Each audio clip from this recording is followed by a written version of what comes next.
Well, taking a look then at some of the reaction online to what we're seeing is our own James Creedon. He's here with me on set as he's been throughout the evening. Hi, James.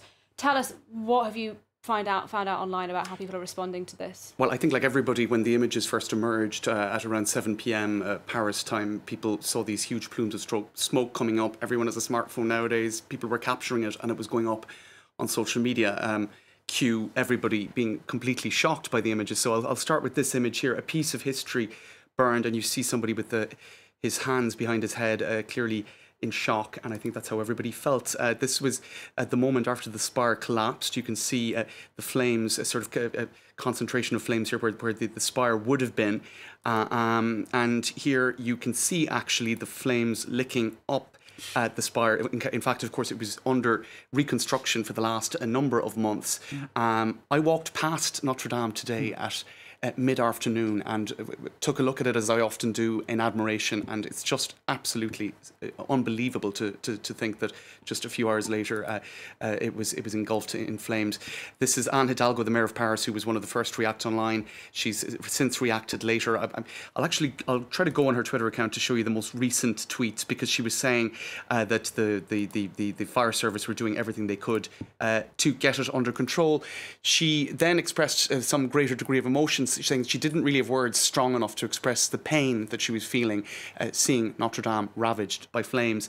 And she used the motto of Paris, "Fluctuat nec mergitur," which was often evoked after the 2015 Paris attacks, which is you will be rocked, but we will never sink. It's a sort of a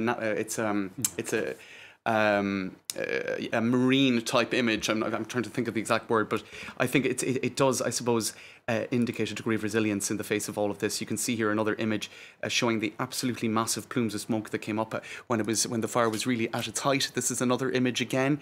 It was absolutely stunning, completely stunning. It was the flames and the smoke were, extending 3, 4, 5 times the height of the cathedral into the sky. And as Mark Owen was saying earlier, we're not entirely sure what was in those flames as well. There might have been a degree of poisonous materials and lead.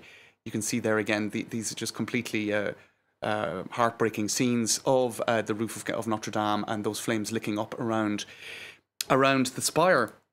And there were images, so many being put online. This is Ian Bremer showing an image there of the stained glass indeed being affected. We're hoping that the masonry and the stained glass will be largely unaffected.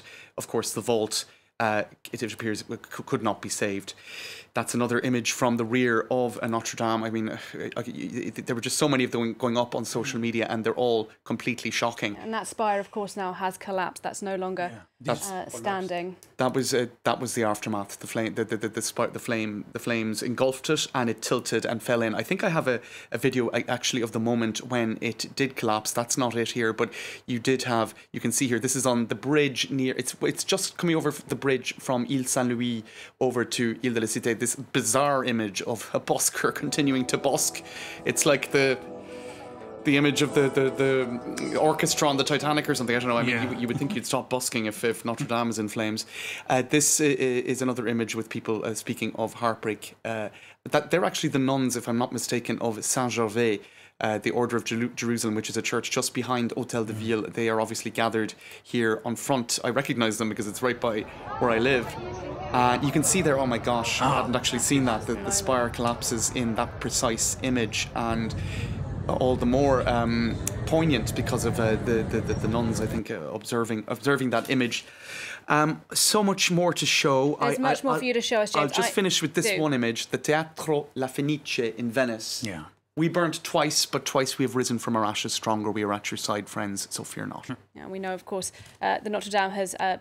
well, at least parts of it have been destroyed before and it has been rebuilt. Right. So people trying to hold on to that tonight. James, thank you very much indeed. That's James Creedon there taking us through some of the online reaction. We'll come back to him later on.